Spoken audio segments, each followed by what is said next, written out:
করার জন্য অনুরোধ জানাই রামকৃষ্ণ মিশন বিবেকনগর আগরতলার অধ্যক্ষ স্বামী শুভকরানন্দজি মহারাজকে।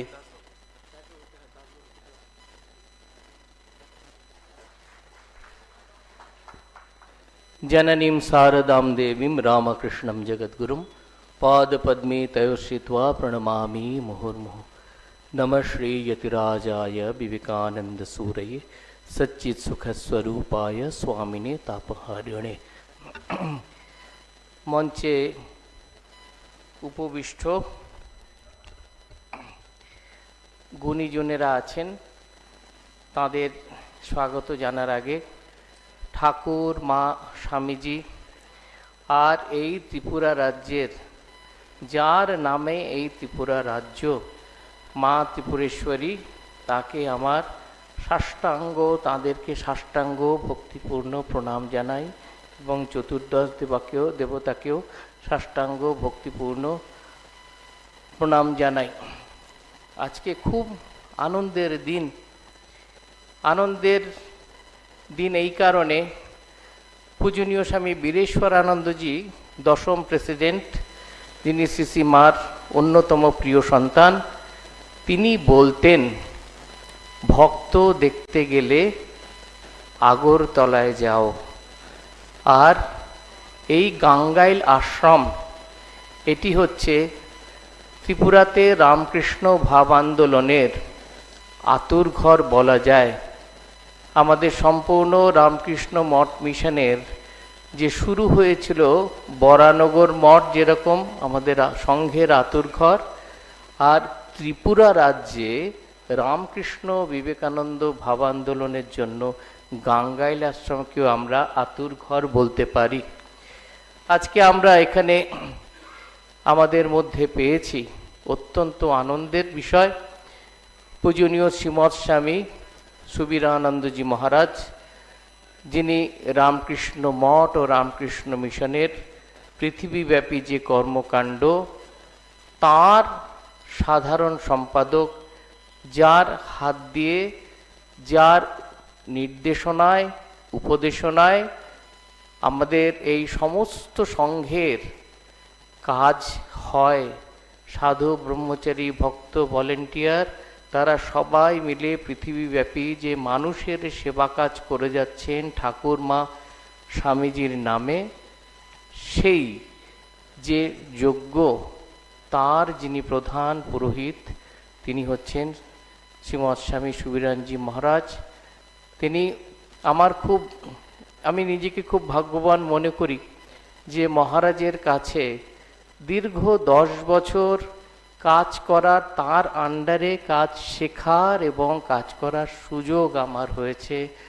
মহারাজের অনেক স্নেহ পাই এবং পেয়েছি, এবং সেই বলতে পারি মহারাজকে এখানে আসার পর থেকে, মহারাজই আমাকে এখানে পাঠিয়েছেন, এখানে আসার পর থেকে কখনো কোনো ব্যাপার, এমন কোনো ব্যাপার হয়নি যাতে মহারাজের তৎক্ষণাৎ সাহায্য না পেয়েছি।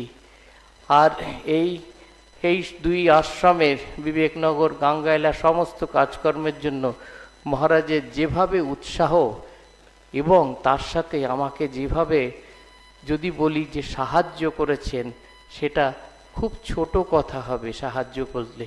তিনি সব রকমভাবে আমাকে এগিয়ে যেন যেতে পারি, তার জন্য আশীর্বাদ করেছেন। মহারাজকে আমার সাষ্টাঙ্গ প্রণাম এবং স্বাগত জানাই। আর এখানে আজকে উপস্থিত হয়েছেন আমাদের ঘরের মানুষ, দুজন ঘরের মানুষ। একজন হচ্ছেন ত্রিপুরা রাজ্যের মাননীয় মুখ্যমন্ত্রী অধ্যাপক ডাক্তার মানিক সাহা। তিনি রামকৃষ্ণ মিশনের সাথে অত্যন্ত ঘনিষ্ঠ। শুধু তাই নয়, ওনার সহধর্মিণী যখন দীক্ষা নিতেও গিয়েছেন, তিনি মনে আছে বৃষ্টির মধ্যে নিজেই বলেন যে মহারাজ 2-3 ঘন্টা আমি গিয়ে বিবেকনগর আশ্রমেই বসেছিলাম। আর যখনই যে সময়তেই বলি, ফর্মালিটিস নেই, যে কোনো ব্যাপারেই বলি, সঙ্গে সঙ্গে আমাদের জন্য সাহায্যের হাত বাড়িয়ে দেন। আর ওনাকে আমাদের বিশেষ শ্রদ্ধা এবং আজকের এই সভায় বিশেষ আমন্ত্রণ জানানো মাত্রই এসেছেন, তার জন্য ওনাকে আন্তরিক স্বাগত জানাই। এখানে উপস্থিত আছেন এই শহরের মহানাগরিক তিনি হচ্ছেন শ্রী দীপক মজুমদার। তিনি কাজের মানুষ এবং কাছের মানুষ তো বটেই, আমাকে বোধহয় কমপক্ষে 3 থেকে 5 বার বলেছেন, মহারাজ আপনি আমার ড্রেন পরিষ্কার কইতে কন, আমি কইরা দিতাম, কিন্তু লেকচার কিন্তু দিমু না। তাই বুঝতে পেরেছেন এনাদের সকলের অত্যন্ত সাহায্য তিনি আমাদের প্রত্যেক মুহূর্তে আমরা পাই। যখন যেখানে বলি কোনো ফর্মালিটিস একটা মেসেজ করলেও সাহায্য আমরা পাই। সেই জন্য আপনাদের কাছে আমরা অত্যন্ত কৃতজ্ঞ। এখানে উপস্থিত আছেন আমাদের করিমগঞ্জ অধুনা যা শ্রীভূমি নামে খ্যাত, আর কৈলাসহর এবং ধলেশ্বর আশ্রমের 3 জন সম্পাদক মহারাজদের আমার ভূমিষ্ঠ প্রণাম। আছেন সুনিশ্চিতানন্দজি মহারাজকেও ভূমিষ্ঠ প্রণাম। এখানে রয়েছেন জাস্টিস এস.সি. দাস, যিনি হিউম্যান রাইটস কমিশনের প্রাক্তন চেয়ারম্যান এবং আমাদের রামকৃষ্ণ মিশন বিবেকনগর শাখার ম্যানেজিং কমিটির প্রেসিডেন্ট।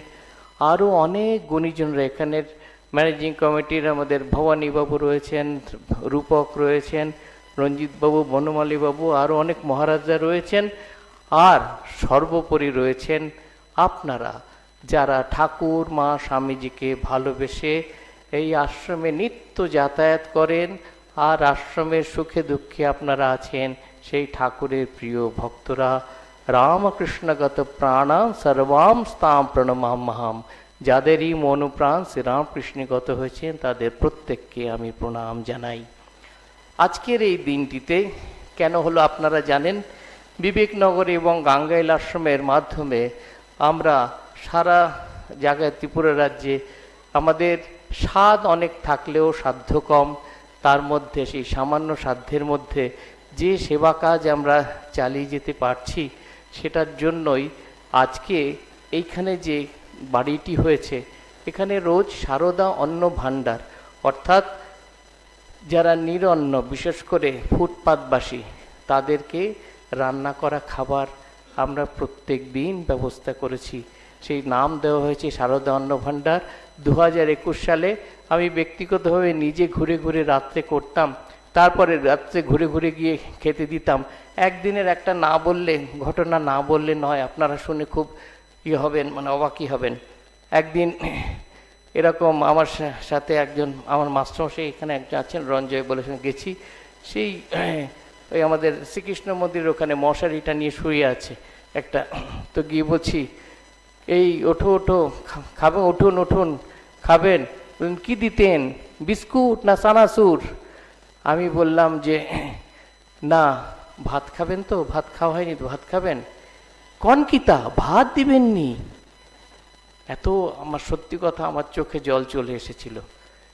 সে ঘুমিয়েছিল, ভাত দিবেননি শুনে উঠে দাঁড়িয়ে তখনই আমরা ঠিক করেছি, ঠাকুরের কাছে প্রার্থনা করেছি, আশ্রমে এসে যেন এই যে আশেপাশে যতজন আছেন ফুটপাতবাসী, তারা যেন কেউ নিরন্ন না পেয়ে যায়, সেই জন্য সারদা অন্ন ভাণ্ডার তৈরি হলো। আমরা এখান থেকে রোজ এরকম সেবার ব্যবস্থা করেছি।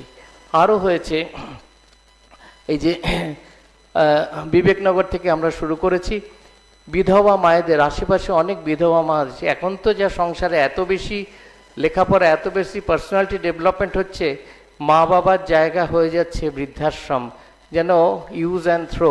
যতদিন এই ইয়াং জেনারেশনের দরকার ছিল, তারপরেই ছেড়ে দিয়েছেন মা বাবা যেখানে যান।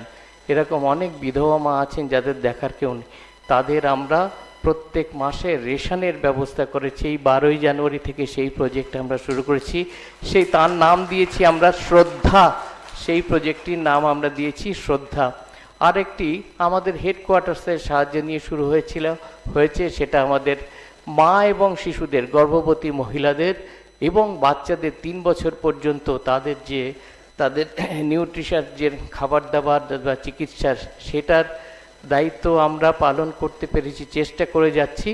সেটাতে আমরা এখন পর্যন্ত 2500 বেনিফিশিয়ারিকে সাহায্য দিতে পেরেছি। সেটি এই যে ঠাকুরমা স্বামীজির সেই যে এই সেবা কাজ, আরও আমবাসা, ভগবান দাস চৌধুরী পাড়া এবং বিবেকনগরে আমাদের 3টি নন ফর্মাল স্কুল চলে, অর্থাৎ সেখানে একদম গরিব ছেলেমেয়েরা, মানে এমন সব পরিবার থেকে আসে, বুঝতেই পারছেন হয়তো তাদের দুবেলা খাবারও জোটে না, সেরকম পরিবার থেকে তারা রোজ আসেন। তাদেরকে নিয়ে আমরা নন ফর্মাল এরকম 350-400 মতো বাচ্চা আছে, আমরা তাদের জন্য এটা চেষ্টা করছি। বিবেকনগর গাঙ্গাইল আশ্রমতে আমাদের যতটা পারি আমরা সাধ্যমতো চেষ্টা করেছি। আর তারই আশীর্বাদে বোধহয় এখানে আজকে বীরেশ্বরানন্দ ভবন তৈরি হয়েছে। এইখানে হস্টেলে ফ্রিতে ছেলেরা থাকে, তাদের থাকার জায়গা এবং কিচেন, ডাইনিং হল, আর তার সাথে ওপরে খেলার জায়গা ইত্যাদি সব মিলিয়ে বীরেশ্বরানন্দ ভবনের উদ্বোধন করেছেন পূজনীয় শ্রীমৎ স্বামী সুবীরানন্দজি মহারাজ। আর তার এই গৌরবময় উপস্থিতিতে মাননীয় মুখ্যমন্ত্রী এবং মাননীয় মহানাগরিকের গৌরবময় উপস্থিতিতে মহারাজ উদ্বোধন করেন। তারপরেই দেখলেন যাতায়াতের পথে আমাদের দৈনন্দিন জীবনে সবথেকে বড় বয়সের কী অভাব জানেন তো? আদর্শ। সামনে যাকে দেখলেই আমাদের মন উঁচুতে যায়, অনেক উপরে চলে যায়, যাকে দেখলেই যার নিঃস্বার্থপরতা। স্বামীজি বলছেন আনসেলফিশনেস ইজ গড, অর্থাৎ যেখানে নিঃস্বার্থপরতা আছে সেখানে ভগবানের বিশেষ বাস রয়েছে। তাই আপনাদের যাতায়াতের পথে যেন আপনারা স্বামীজিকে দেখতে পান, সেই জন্য আমরা এখানে এই স্বামীজির একটি পূর্ণাবয়ব মূর্তি আজকে প্রতিষ্ঠা করা হলো। প্রতিষ্ঠা করলেন এই রাজ্যের মাননীয় মুখ্যমন্ত্রী ডক্টর মানিক সাহা এবং গৌরবময় উপস্থিতি পূজনীয় শ্রীমৎ স্বামী সুবীরানন্দজি মহারাজ আর মহানাগরিক অন্যান্য এতজন সাধু ব্রহ্মচারী ভক্তবৃন্দ সকলের গৌরবময় উপস্থিতিতে আজকে স্বামীজি এখানে যেন দাঁড়িয়ে আপনাদের যাতায়াতের পথে যে প্রত্যেক মুহূর্তে যেন আমাদের ওঠো, জাগো, শুয়ে থেকো না, একদম আমাদের প্রত্যেক মুহূর্তের আত্মজাগানিয়া বিবেকানন্দ আমাদের প্রত্যেক মুহূর্তে আত্মজাগানবেন। আর কি বলবো, আপনারা এসেছেন, সত্যি আনন্দ লাগছেন, এত সাধু ব্রহ্মচারী এসেছেন, এত ভক্ত এসেছেন, সকলকে আন্তরিক স্বাগত জানাই। আর সকলে ভালো থাকবেন। এই আশ্রমে জানবেন ঠাকুর বসে আছেন আর বলছেন আবার এসো, এই কথাটি মনে রাখবেন।